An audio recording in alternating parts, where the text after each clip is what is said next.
पूरा देश क्यों भुगते, ये बड़ा प्रश्न है। ठीक है शालिनी शरून, अगर हालात इस तरह के चिंताजनक है ही नहीं जैसा आरको साहब बता रहे हैं और सिर्फ मीडिया ने ये बखेड़ा खड़ा किया है, तो अदालत में जाने की जरूरत क्यों है?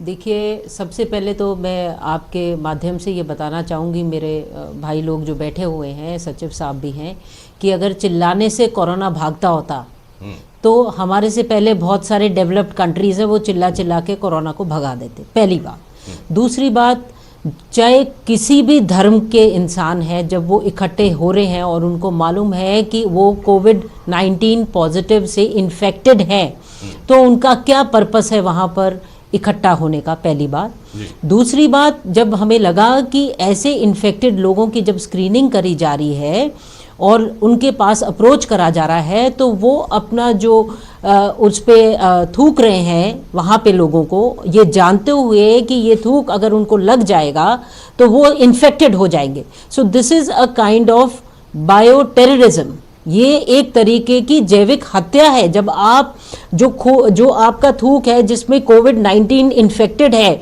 और आपको पता है इस वेपन को यूज करेंगे तो अगला की कोई इलाज नहीं हो सकता है, तो इस लेवल पर जब आप जा रहे हैं, आप नेशन को कोऑपरेट नहीं कर रहे हैं, तो इस सारे उसको तथ्यों को देखते हुए हमें आज जनहित याचिका हमने माननीय उच्च न्यायालय जयपुर बेंच में फाइल करी है। उसमें हमने यही डायरेक्शंस लेने के लिए रिक्वेस्ट करी है कि there should be proper protection and immunity to the people who are serving the nation and fighting as you see as warriors, as corona warriors।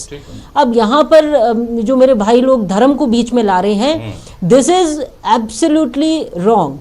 आज धर्म का इसमें कोई लेना देना नहीं है, क्योंकि कोरोना जब आता है तो वो ये नहीं देखता है कि आप मुस्लिम हैं, आप हिंदू हैं, आप बुजुर्ग हैं, आप कौन सी जमात के हैं, पर आप लोगों का इंटेंशन कम से कम कोऑपरेट करने का तो होना चाहिए। और ऐसे मंच पर बैठकर और इतनी ग्रेविटी इस सिचुएशन में जहां सारा देश, सब लोग, हम लोग लगे हुए हैं एकजुट के किसी तरीके से इसको फाइट आउट करें, हम लोग इंस्पायर करते रहे एक दूसरे को, आप एक हल्का सा शब्द यूज करें ना समझी। तो मैं एक प्रश्न पूछना चाहूंगी, क्या इन सब कोविड-19 के जो ये लोग इकट्ठे हुए जिनको आप अपने धर्म का बताते हैं, क्या उनको आप अपने घर पे रखेंगे?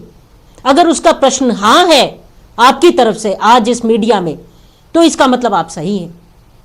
पर अगर इसका प्रश्न ना है कि आप उनको रखने को तैयार नहीं हैं और आप फिर भी यहां पर इंस्टिगेटेड स्टेटमेंट्स दे रहे हैं, that means your intention is very clear.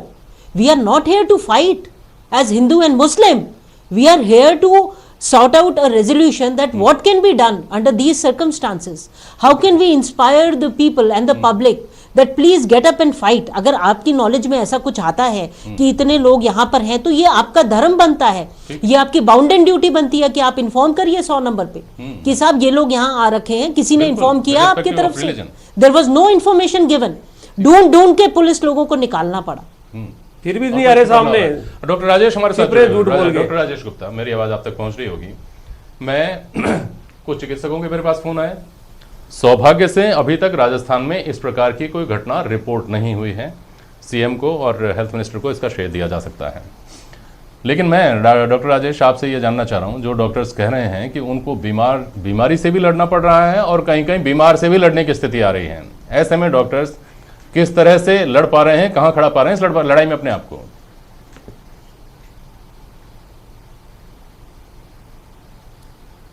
बिल्कुल आपने सच कहा कि डॉक्टर्स को ये दोनों का सामना करना पड़ रहा है। जैसा कि आपने कल इंदौर की घटना को देखा होगा, उस घटना को देख के मैं बड़ा विचलित हुआ और एज ए डॉक्टर होने के नाते मुझे बड़ा दुख भी हुआ कि लोग इस तरह का व्यवहार कर रहे हैं।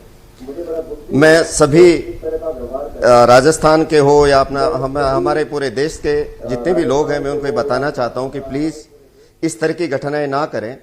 डॉक्टर भी एक इंसान है।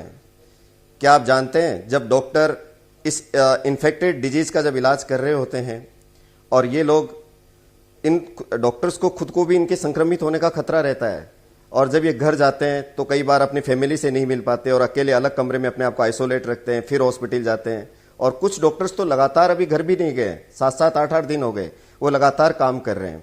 तो ऐसे लोगों का कोऑपरेट करिए, आप उनसे नम्रता से पेश आइए, क्योंकि ये डॉक्टर्स आप ही के लिए काम कर रहे हैं। डॉक्टर्स कभी भी इलाज करते वक्त ये नहीं देखता कि वो हिंदू है, मुस्लिम है या किस राष्ट्र का रहने वाला है। उसको सिर्फ उसकी बीमारी और उसका मरीज ध्यान रहता है। और ये लोग आप ही के भले के लिए आपका टेस्ट करने जा रहे हैं, और अगर टेस्ट करने जा रहे हैं आप उन पर अगर इस तरह से आक्रमण करेंगे लोग और इस तरह से डराएंगे, तो आखिर डॉक्टर भी एक इंसान है, उसका भी एक परिवार है, वो भी डरेगा। तो इस तरीके से कोई भी इस तरीके से गलत व्यवहार ना करे, उनके साथ नम्रता से पेश आए। जैसे कल घटना हुई कि डॉक्टर्स के ऊपर थूक रहे हैं और उनको भी संक्रमित करने की कोशिश कर रहे हैं। आप सोचिए, अगर ऐसी विकट परिस्थिति में डॉक्टर ने डर के अपना काम करना बंद कर दिया तो फिर समाज कहां जाएगा, कैसे लड़ पाएंगे हम इस बीमारी से। तो सभी लोगों को सहनशीलता से और धैर्य से परिचय देना चाहिए। और टेस्ट करने में आपका लग क्या रहा है, वो आपके भले के लिए कर रहे हैं। आपको आइसोलेट करेंगे ताकि आपके परिवार को बचा सके, आप दूसरे लोगों को संक्रमित ना कर सके। इसलिए मैं सभी से रिक्वेस्ट करता हूं कि प्लीज डॉक्टर को अपना काम करने दीजिए। और साथ ही में अपनी सरकार से भी रिक्वेस्ट करूंगा कि कहीं अगर इस तरह की कुछ घटनाएं घट रही हैं तो डॉक्टर्स को सिक्योरिटी दे, उनके साथ पुलिस की व्यवस्था करें ताकि डॉक्टर निर्भय होकर के बिना किसी डर के सोसाइटी में अपना काम कर सकें, हॉस्पिटल को अपनी सेवाएं दे सके। क्योंकि डरते हुए कभी ट्रीटमेंट नहीं हो पाएगा, डर से कभी इलाज नहीं कर पाएगा। इसीलिए मैं सबसे ये रिक्वेस्ट कर रहा हूं कि प्लीज आप देखिए सर, जैसे आप इबादत कर रहे हैं डॉक्टर, हमारी हम